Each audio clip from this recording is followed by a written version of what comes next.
Sir வணக்கம் sir. வணக்கம் Indrakumar. Sir, Hindenburg report 2.0 வெளியாகி இருக்கிறது. அதானி மீதான குற்றச்சாட்டு அப்படின்றது கடந்த 2017ஆம் ஆண்டிலிருந்தே தொடர்ச்சியாக இந்தியா முழுவதும் ஒரு பேசுபொருளாகத்தான் இருக்கிறது.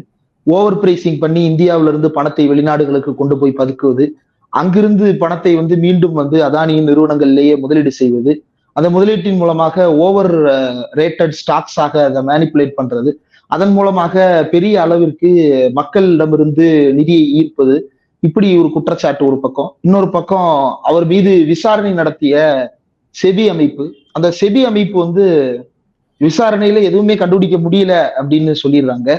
அத உச்சநீதிமன்றமும் ஏற்றுக்கொண்டு ஹிண்டன்பர்க் மேலதான் சந்தேகமா இருக்கும் போல, தேவைப்பட்டா அவங்க மேல விசாரணை நடத்தலாம் அப்படின்னு சொல்லி அவங்க ஒரு உத்தரவிட்டிருந்தார்கள். அந்த செபி விசாரணை கமிட்டிலேயே அதானிக்கு நெருக்கமானவர்கள், அதானியினுடைய சம்பந்தி, அதானியினுடைய அட்வொகேட் எல்லாம் கூட அதுல இருந்தாங்க. அதை கான்ஃபிளிக்ட் ஆஃப் இன்ட்ரெஸ்ட் அப்படின்னு சொல்லி பிரசாந்த் பூஷன் அப்பயே சுட்டி காட்டினார். அதை ஏற்றுக்கொள்ள நீதிமன்றம் மறுத்து விட்டது. இப்போ அந்த விசாரணை நடந்த போது செபியின் தலைவராக இருந்த மாதவி புச்ன்றவங்க அதானி நிறுவனத்தின் முதலீட்டாளர்கள்ல அவங்களும் ஒருத்தர். அதே போல அதானி நிறுவனத்துக்கு சாதகமாக பல்வேறு நடவடிக்கைகள்ல அவர் ஈடுபட்டார். அவருடைய கணவரின் மூலமாக பிளாக்ஸ்டோன் நிறுவனத்தின் மூலமாக பல முறைகேடு நடந்திருக்குன்னு இவ்வளவையும் அம்பலப்படுத்தி வெளியே சொல்லி இருக்கிறாங்க. இப்ப அதானி ஒரு பிசினஸ்மேன், அந்த பிசினஸ்மேன் மக்களை ஏமாத்திட்டாரா அப்படின்னு ஷாக் ஆகுறதா, ஓ மறுபடியும் ஏமாத்திட்டாரா அப்படின்னு புரிஞ்சுக்கிறதா, இது எப்படி எடுத்துக்கிறது சார்? அறம் சார்ந்து வர்த்தகம் அப்படிங்கிறத எல்லா வர்த்தகர்களும் கடைபிடிக்கிறார்களா அப்படின்னு கேட்டா நமக்கு என்ன பதில் கிடைக்கும் அப்படிங்கிறது நமக்கு தெரியும். ஆனா அரசு சார்ந்து இயங்கக்கூடிய, ஜனநாயக அமைப்பு சார்ந்து இயங்கக்கூடிய ஜனநாயக நிறுவனங்கள் எப்படி செயல்பட வேண்டும், அவை விதிகளின்படியும் சட்டத்தின்படியும் அறத்தின்படியும் செயல்படவில்லை என்றால் வரக்கூடிய விளைவுகள் என்ன அப்படின்னு கேட்டா அது நமக்கு ரொம்ப கவலை தரக்கூடிய ஒரு ஏரியாவாக இருக்கு. ஒரு நிறுவனம் மக்களை ஏமாத்துது அல்லது அந்த சூதாட்டத்துல தன்னுடைய பங்குகளை அதிகமான பேர் வாங்குவது போல ஒரு தோற்றத்தை உருவாக்கி பங்குகளின் விலையை அதிகரிக்க செய்து அதுக்கு பிறகு எல்லோரும் வாங்க தொடங்கியதற்கு பிறகு தன்னுடைய முதலீட்டை அங்கிருந்து டவுன்லோட் பண்ணிட்டு போகுது, பிரித்து எடுத்துக்கொண்டு போகிறது அப்படின்னா அதை புரிந்து கொள்ள முடியுது. அது நடக்குது. லீகல்லி ரைட்டா தப்பா? லீகல்லி சரியான வழியில அதெல்லாம் செஞ்சுட்டாங்கன்னா இந்த தொழில் அமைப்பிலேயே இந்த மாதிரி சிக்கல்கள் இருக்கத்தானே செய்யுது. பப்ளிக்கை மிஸ்லீடு பண்ணி, தவறாக வழிகாட்டி, தவறான ஒரு தோற்றத்தை உருவாக்கி மக்களை ஏமாற்றி இன்வெஸ்ட் பண்ண வச்சுட்டு அவங்க ஓடி போய்விட முடியும் அப்படிங்கிறது அந்த சிஸ்டத்துக்குள்ளேயே இருக்கிற மாதிரி தான் தெரியுது. அது ஒரு சிக்கலான இடம் தான். ஆனா இதையும் இந்த ரிஸ்கையும் தெரிஞ்சுதான் எல்லாரும் போய் அங்க இன்வெஸ்ட் பண்றாங்கிறது ஒரு கசப்பான உண்மையாக இருக்கு. இதுல செபி விசாரணை செய்யும் அப்படின்ற இடத்துல இருந்துதான் நமக்கு இந்த பிரச்சனை ஆரம்பிக்குது. ஹிண்டன்பர்க்கோட 2வது அறிக்கையில அதுதான் முக்கியமான பிரச்சனை ஆகுது. ஏன்னா ஜனவரி மாசம் உச்சநீதிமன்றம் ஒரு விஷயத்த சொல்லியிருந்தாங்க. அதானி குழுமம் மீதான செபி விசாரணையில ஏதேனும் அவங்க நியாயமாக நடந்து கொள்ள மாட்டார்கள் என்பதற்கான ஆதாரங்கள் ஏதேனும் இருக்கும் என்றால், அது வெளிப்படையாக தெரியும் என்றால், வேறு ஒருவரை விசாரிக்க சொல்லும் அதிகாரம் உச்சநீதிமன்றத்திற்கு இருக்கிறது. அப்போது நாங்கள் அதை நிச்சயமாக செய்வோங்கிற டோன்ல அந்த அதிகாரம் இருக்கிறதுங்கிறத சுட்டி காட்டியிருந்தாங்க. இப்போது இது வெறும் அலிகேஷனா, வெறும் குற்றச்சாட்டு தானா, இல்ல இதுல உண்மை இருக்கா? இந்த உண்மையில அவங்க என்ன சொல்றாங்க, நாங்க எங்களுடைய செயல்பாட்டுல வெளிப்படையாக இருக்கிறோம் அப்படின்னு மாதவியும் அவருடைய கணவரும் தாவல் புச்சும் சொல்றாங்க. நாங்க எங்களுடைய முதலீடுகளை வெளிப்படையாக வைத்திருக்கிறோம். இதுல செபியில நாங்க உறுப்பினராக மாதவி சேரும் போதே அவருடைய இன்ட்ரெஸ்ட் எதுலாம் இருக்குதோ அந்த நிறுவனங்களின் பெயர்களை எல்லாம் சுட்டிக்காட்டி அது தொடர்பான எந்த முடிவுகள்லையும் நான் தலையிட மாட்டேன், என்ன அதுல இருந்து விலக்கி வச்சிருங்கன்னு அந்த ரெக்யூசல் லிஸ்ட்ல பிளாக்ஸ்டோனையும் சேர்த்திருக்கிறோம் அப்படின்னு சொல்றாங்க. அது அது டாக்குமெண்ட்ஸ், அது தொடர்பான டாக்குமெண்ட்ஸ் வெளியில வந்ததுக்கு அப்புறம் தான் அது தெரியும். அவங்க அப்படி சொல்றாங்க. ஆனாலும் செபி தலைமையகத்துல 2 முறை கௌதம் அதானிய அவர் சந்தித்தார் அப்படிங்கிறதுக்கும், ஒரு அபிஷியலா சந்தித்தார் அப்படிங்கிறதும் ஒரு செய்தியாக, ஒரு புகாராக இருக்குது. அது ஒரு அலிகேஷன், முக்கியமான அலிகேஷன் அது ஒண்ணு. தன்னுடைய இன்ட்ரெஸ்ட் இருக்கக்கூடிய தொழில் சார்ந்த நபர்களை அலுவலகத்துக்குள்ள சந்திக்கவே கூடாதா? ரெக்யூசல் லிஸ்ட்னா அந்த மாதிரியா? அது அபிஷியல் சந்திப்பு அல்லது அங்க வந்தவரை இவர் தற்செயலாக சந்தித்தார் அப்படிங்கிற மாதிரியான விஷயமா என்னங்கிறதுலாம் நமக்கு ஒன்றும் தெளிவாக தெரியல. அதுல இருக்கக்கூடிய நுட்பமான விதிகள் என்னங்கிறதும் தெரியல. தற்செயலாக நிறைய விஷயங்கள் அரசியல்ல நடக்குது இல்ல, அந்த மாதிரி இது ஒரு தற்செயலானதா அப்படின்னு நினைச்சேன் நான். இல்ல, தற்செயலா அதானியும் மோடியும் ஒரே விமானத்துல ஆஸ்திரேலியா போன மாதிரியா சார்? போற மாதிரி. ஆமா, நிறைய தற்செயல்கள். ஒரு மேற்கோளாக ஒண்ணு இருக்கு, தற்செயலாக அரசியல்ல எதுவும் நடப்பதில்லை, அது தற்செயலாக நடப்பது போல் ஏற்பாடு செய்யப்பட்டதாக வேண்டுமானால் இருக்கலாம் அப்படின்னு ஒரு மேற்கோள் இருக்கு. அரசியல் நிகழ்வுகள் எப்படி நடக்கும் அப்படிங்கிறத பற்றி சுட்டி காட்டக்கூடிய ஒரு மேற்கோள் அது. இவங்க ரெண்டு பேரும் சந்தித்தார்கள்ங்கிறது மும்பையில செபி தலைவராக மாதவி இருக்கும் போதே அவரை 2 முறை செபி தலைமையகத்திலேயே சந்தித்திருக்கிறார். இது வந்து கான்ஃபிளிக்ட் ஆஃப் இன்ட்ரெஸ்ட் அப்படிங்கிறத ஹிண்டன்பர்க் சொல்லுது. அது ஒண்ணு. ரெண்டாவது, மொரிஷியஸ், சிங்கப்பூர், அந்த கான்ஃபிளிக்ட் ஆஃப் இன்ட்ரெஸ்ட் எதனால வருது அப்படிங்கிறது, மொரிஷியஸ் சிங்கப்பூர்ல அதானி நிறுவனங்கள்ல மாதவியும் தாவலும் முதலீடு செய்திருக்கிறார்கள் அப்படின்றது அந்த இடத்துல இருந்து வருது. இதுவும் ஹிண்டன்பர்க்குடைய சார்ஜ் தான். இவங்க வந்து முதலீடு செய்திருக்கிறத அவங்க மறுக்கல. ஆனா அந்த முதலீடு அஹூஜா என்ற நபர் சைல்ட்ஹுட் ஃப்ரெண்டு, தாவலோட சைல்ட்ஹுட் ஃப்ரெண்டு, அவர் கேட்டுக்கொண்டதற்கு இணங்க பண்ணணும், அது இவருடைய கம்பெனின்னே தெரியாது அப்படின்னு அதுல நிறைய பேர் அவங்க அந்த மாதிரி சொல்லிட்டு போவாங்க. அந்த குளோபல் டைனமிக் ஆப்பர்ச்சுனிட்டிஸ் ஃபண்டுன்னு அந்த ஃபண்டில் இன்வெஸ்ட் பண்ணோம், அது இங்கேயும் இன்வெஸ்ட் பண்ணியிருக்குங்கிறது தெரியாது அப்படின்னு சொல்லுவாங்க. அந்த மாதிரி அவங்க வந்து சார்ஜ் வந்து அந்த சார்ஜ், அதுல அலிகேஷன் வந்து அது ஒரு அலிகேஷனாக இருக்கு. மாதவிக்கு சிங்கப்பூர் அகோரா பார்ட்னர்ஸ் அப்படிங்கிற கன்சல்டிங் நிறுவனம் அவங்களுக்கே 100% ஷேர் இருந்ததாகவும், செபியில அவங்க முழு நேர உறுப்பினராக சேர்ந்ததற்கு பிறகு அந்த நிறுவனத்தின் பங்குகளை கணவர் பெயருக்கு மாற்றியதாகவும் ஒரு செய்தி இருக்குது. அதுவும் ஒரு அலிகேஷன்ல ஒண்ணு. இவங்க வந்து பங்குகளை மாற்றி விட்டேன் கணவர் பெயர்ல அப்படின்னு சொல்றாங்க. அது மாற்றி இருந்தாலும் கூட இப்போ அகோரா அட்வைசரி அப்படின்னு கணவர் இயக்குனராக இருக்கக்கூடிய ஒரு நிறுவனத்துல 99% பங்குகள் மாதவி பெயர்ல இருப்பதாகவும் ஒரு குற்றச்சாட்டு இருக்குது. ஹிண்டன்பர்க் அதையும் சொல்லுது. அந்த அகோரா அட்வைசரி $261 மில்லியன் அமெரிக்க டாலர் 2022ல வருமானமாக எட்டியது அப்படிங்கிறது ஒரு மிகப்பெரிய குற்றச்சாட்டாக, அலிகேஷனாகவும் அது இருக்கு. அதாவது சில 100 கோடிகள். ஆமா ஆமா ஆமா. அதாவது அவங்க 2 பேரும் டைரக்டராகவும் இதாகவும் இருந்து சம்பாதிக்கக்கூடியதை விட பல மடங்கு அதிகமான வருமானம் அங்கு வந்திருக்கிறது அப்படிங்கிறது அவங்க புகார். செபி உறுப்பினராக இருக்கும் போதே கணவர் தாவல் வந்து பிளாக்ஸ்டோனுக்கு ஆலோசகராக நியமிக்கப்பட்டார் அப்படிங்கிறது இன்னொரு அலிகேஷன். இந்த அலிகேஷனுக்கு பின்னால ஒரு காரணமாக, ஒரு நியாயமா, நியமிக்கப்பட்டது தவறுன்னு சொல்றதுக்கு ஒரு ஆர்கியூமெண்ட்டை வைக்கிறாங்க. அது வந்து எனக்கு அவ்வளவு தூரம் கிரவுண்டு ஸ்ட்ராங்கா இருக்கிற மாதிரி எனக்கு தெரியல. ஏன்னா அவருக்கு ரியல் எஸ்டேட்டை பத்தி அதிகமாக எக்ஸ்பீரியன்ஸ் இல்லை, முதலீட்டு சந்தையில கேபிட்டல் மார்க்கெட் தொடர்பாக, பங்கு சந்தை தொடர்பாகவும் அவருக்கு பெரிய எக்ஸ்பீரியன்ஸ் இல்லை அப்படிங்கிற மாதிரி அவருடைய லிங்க்டன் ப்ரொஃபைலை பார்த்து ஒரு குற்றச்சாட்டை சொல்றாங்க. இந்திரகுமார் எந்தெந்த துறைகள்ல வல்லுநர் அப்படின்னு அவர் எக்ஸ்போஷர் இல்லாத பல துறைகள்ல அவருக்கு திறமை இருக்கலாம்.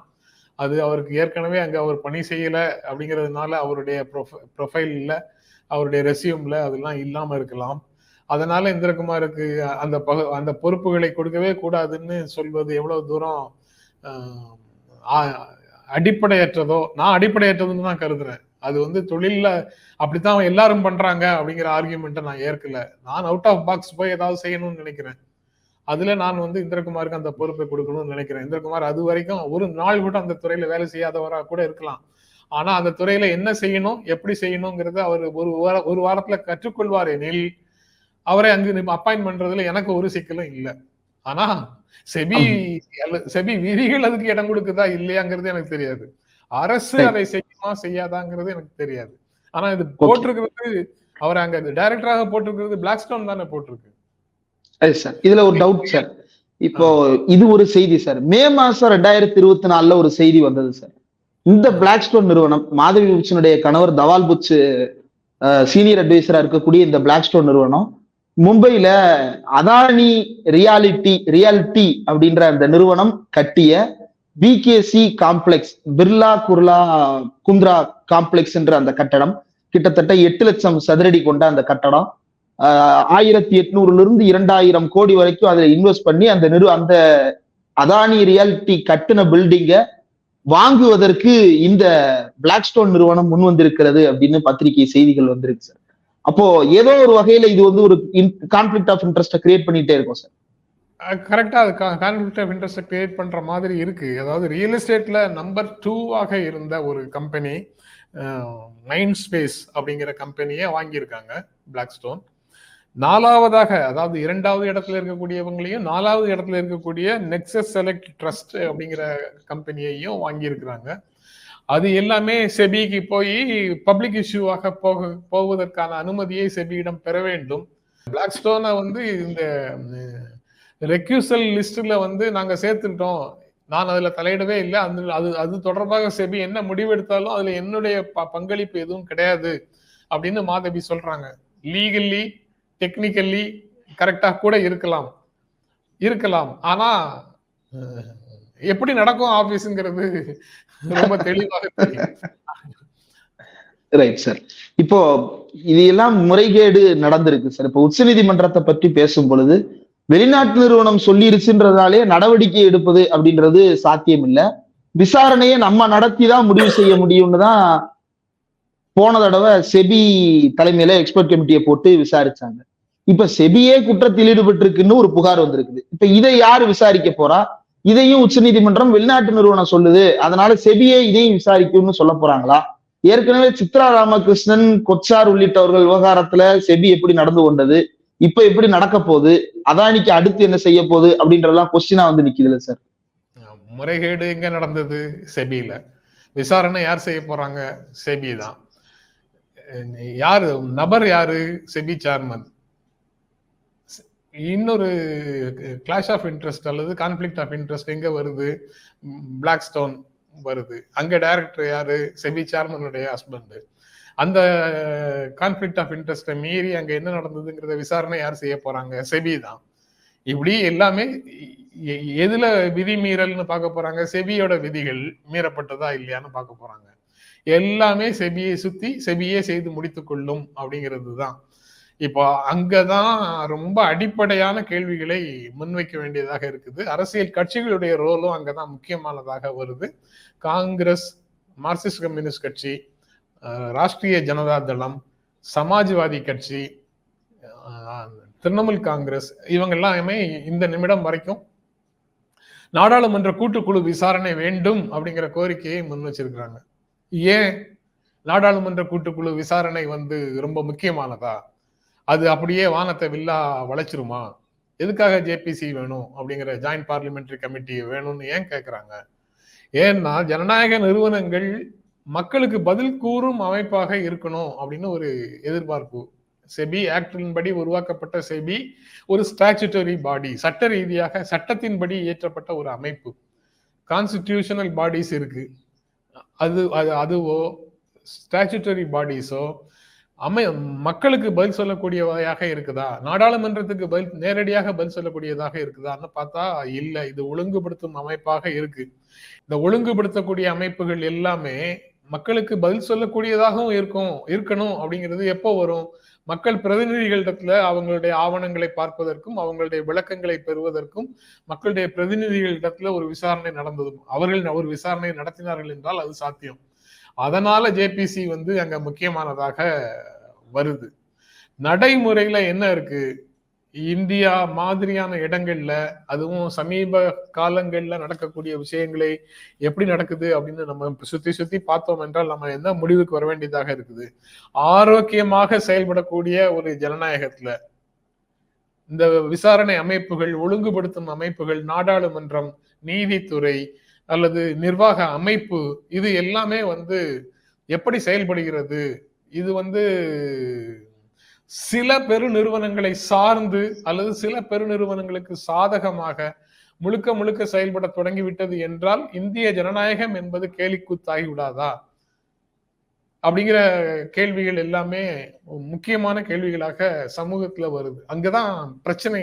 இது ரொம்ப முக்கியமான பிரச்சனையா அங்கதான் வருது. அந்த ஏரியால தான் ராகுல் காந்தி போன்றவர்கள் மிக சரியான கேள்விகளை முன்வைக்கிறாங்க, சரியான கோரிக்கைகளையும் முன்வைக்கிறாங்க. ஜேபிசிங்கிறது அந்த இடத்துல தான் முக்கியத்துவம் பெறுகிறது. ஜேபிசி கேக்குறாங்க, ஆனா போட்டுருவாங்களா அப்படின்ற கேள்வி வருதுல்ல சார் அடுத்து. போட்டாலும் அவங்க மெஜாரிட்டி இருக்கிற மாதிரி தான் போடுவாங்க. அது ஓகே. நம்ம ஜனநாயக அமைப்புல அதுவும் இன்றைய ஆளும் தரப்பு இருக்கக்கூடிய அது நிர்வாகத்தை எப்படி கையாளுகிறது அப்படிங்கிற சூழல்ல எல்லா விஷயங்களும் அவங்களுக்கு பெரும்பான்மையாக ஒரு அமைப்பை தான் விசாரணைக்கு போடுவாங்க. ரைட்டு, போடட்டும்.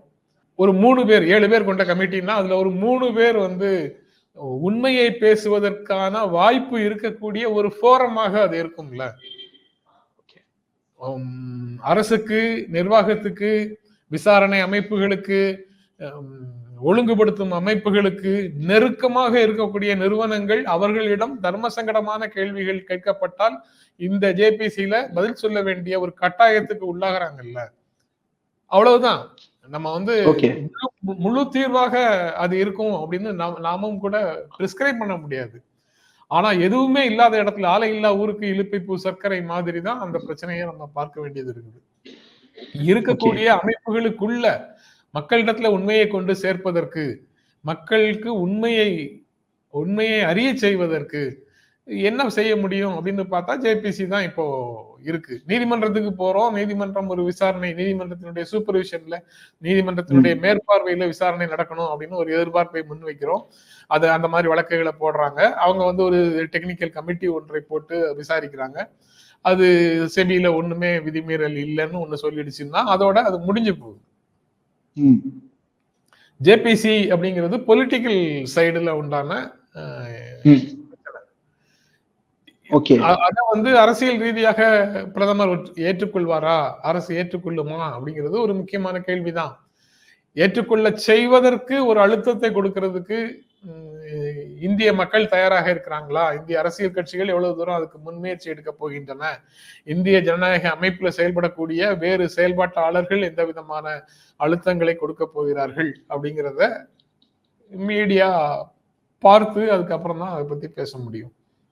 சார், இப்ப இதுல இப்ப நீங்க குறிப்பிட்டது போல கான்ஸ்டிடியூஷனல் பாடிஸ் இருக்கு, ஸ்டாச்சுட்டரி பாடிஸ் இருக்கு, இதை தாண்டி இண்டிபெண்டன்ட் அட்வைசரி பாடிஸ்ன்னு இருக்குது.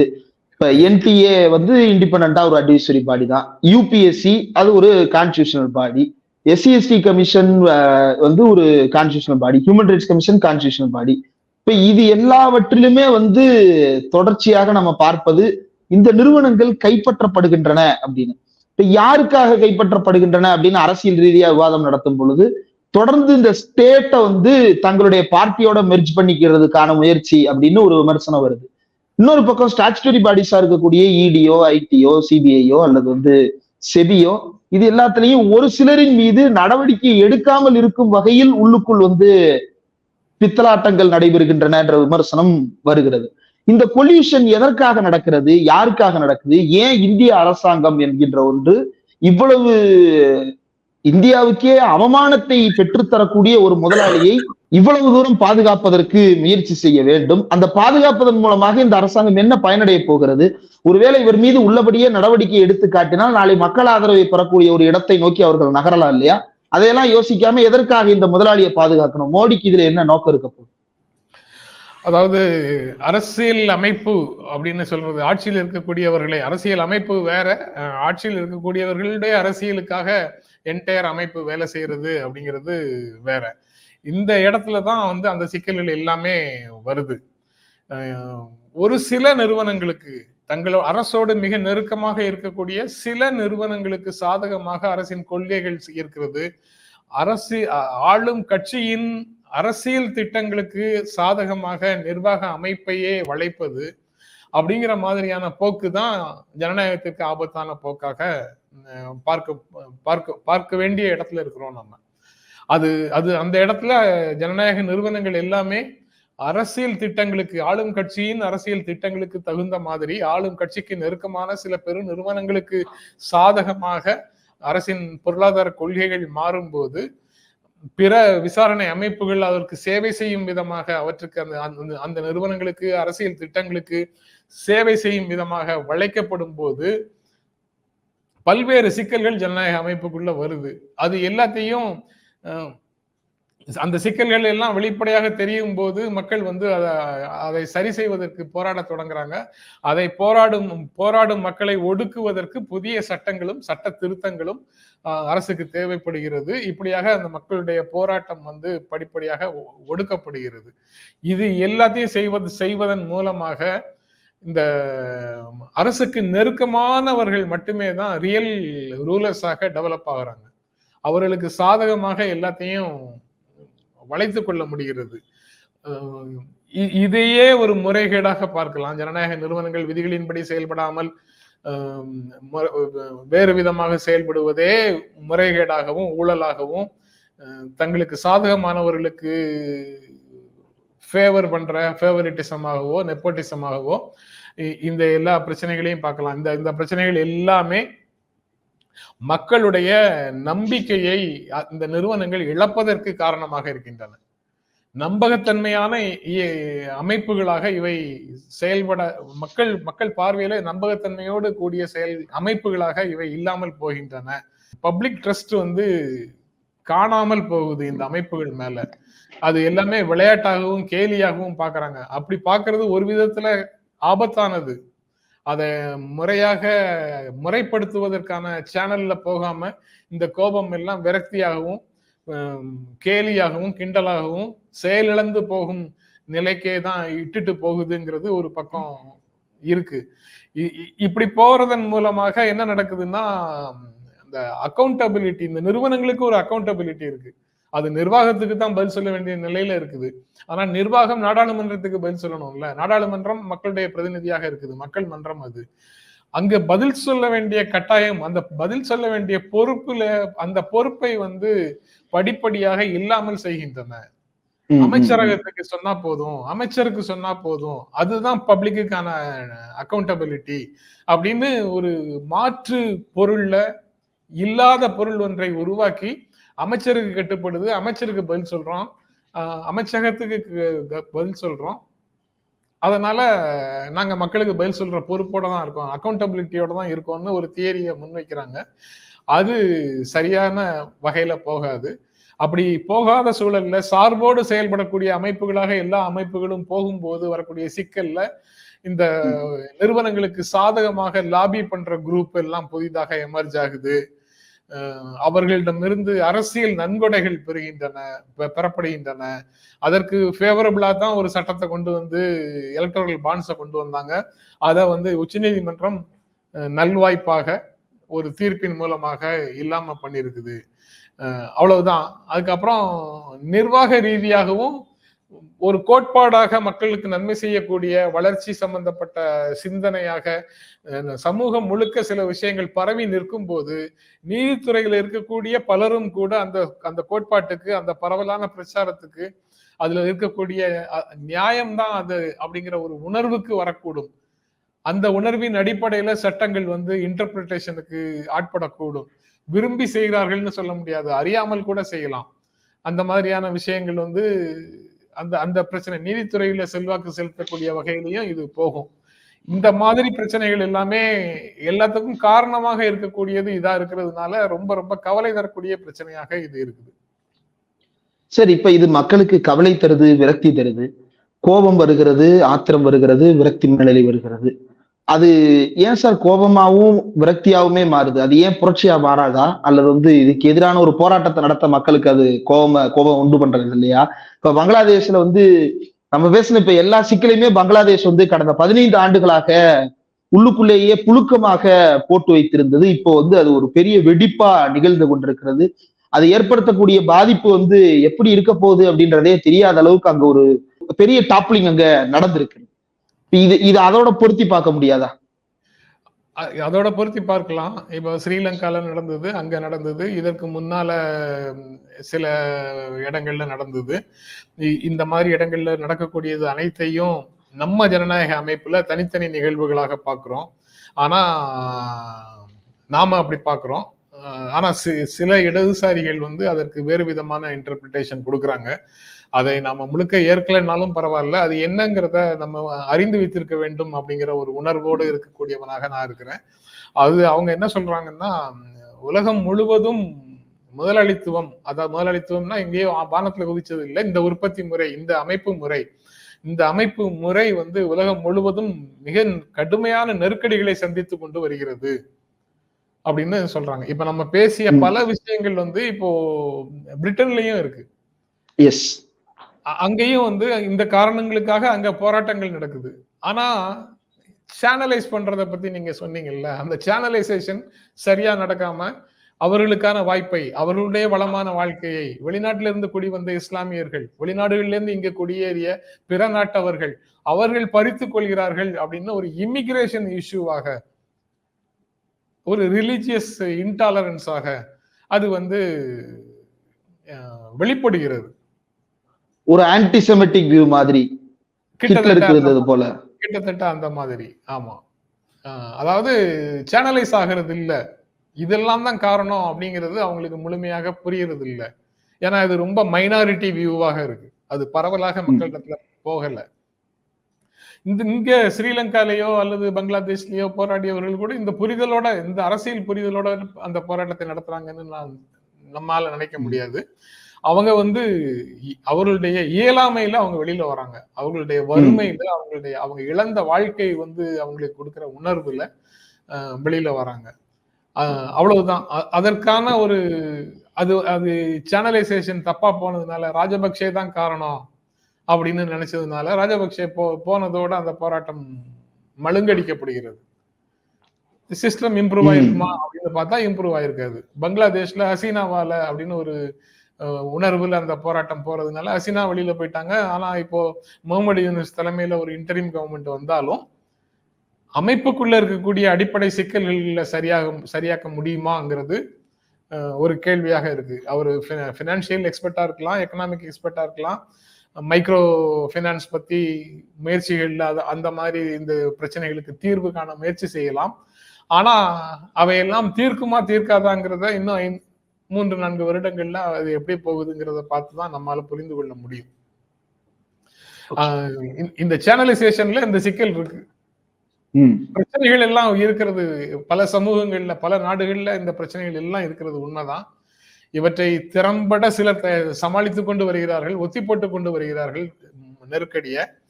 வேறு சிலர் நெருக்கடியை இன்னும் தள்ளி போட முடியாம நேரடியாக மக்களுடைய கோபத்தை வெவ்வேறு வழிகள்ல சம்பாதிக்க தொடங்கி இருக்கிறாங்க, எதிர்கொள்ள தொடங்கி இருக்கிறாங்க.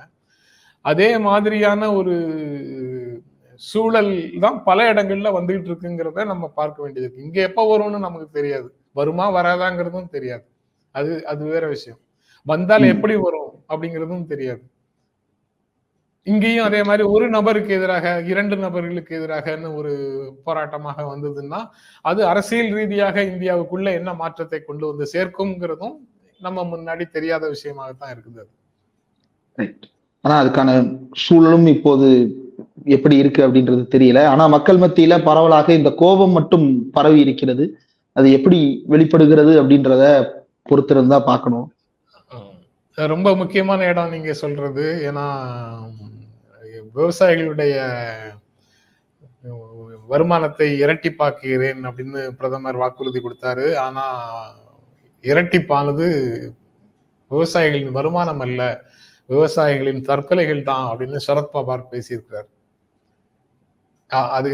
அதை படிக்கும் போதே அந்த காயின் பண்ணி பேசுறாங்க. அரசியல் ரீதியான ஆதாயத்துக்காக அல்லது அரசியல் ரீதியாக சில உண்மைகளை பேசுற நிலைக்கு கட்சிகள் பேசுறாங்க, கட்சி தலைவர்கள் பேசுறாங்க. பட் அவங்க பேசுற விதம் வந்து மக்களிடத்துல போய் பற்றி கொள்ளும் விதமாக பேசுறது வந்து ரொம்ப ஈர்ப்பாக இருக்குது. அந்த எனக்கு அந்த ஈர்ப்பானா மகிழ்ச்சியான ஈர்ப்பு இல்லை. அந்த செய்தி வந்து பளிர்னு நம்ம முகத்துல கன்னத்துல அடிக்குதுன்னு சொல்றோம்ல, முகத்துல அறையும்படியான பேச்சாக இருக்குது. இது தனித்தனியாக தற்கொலைகளையும் மகாராஷ்டிரால தற்கொலைகள்னு தனியாக ஒரு செய்தியை பார்த்திருப்போம் நாம. இரட்டிப்பு வருமானம் அப்படிங்கிற வாக்குறுதியை பிரதமர் நிறைவேற்றவில்லைன்னு தனியாக நாடாளுமன்றத்துல பேசுறாங்க, வெளியில பிரச்சாரத்துல பேசுறாங்க, அதை தனியாக நம்ம பாக்குறோம். இந்த இரட்டிப்பானது வருமானம் இல்ல, தற்கொலை தான் அப்படின்னு ரெண்டு நியூஸையும் சேர்த்து ஒரு அரசியல் தலைவர் பேசும்போது அது வேறு விதமான விளைவுகளை மக்கள் மத்தியில ஏற்படுத்துது. பொறுத்திருந்து பார்க்கலாம் சார். இவ்வளவு நேரம் ஒதுக்கி இந்த நேர்காணல் தந்ததற்கு மிக்க நன்றி சார். நன்றி இந்திரகுமார், வாய்ப்பளித்தமைக்கு நன்றி.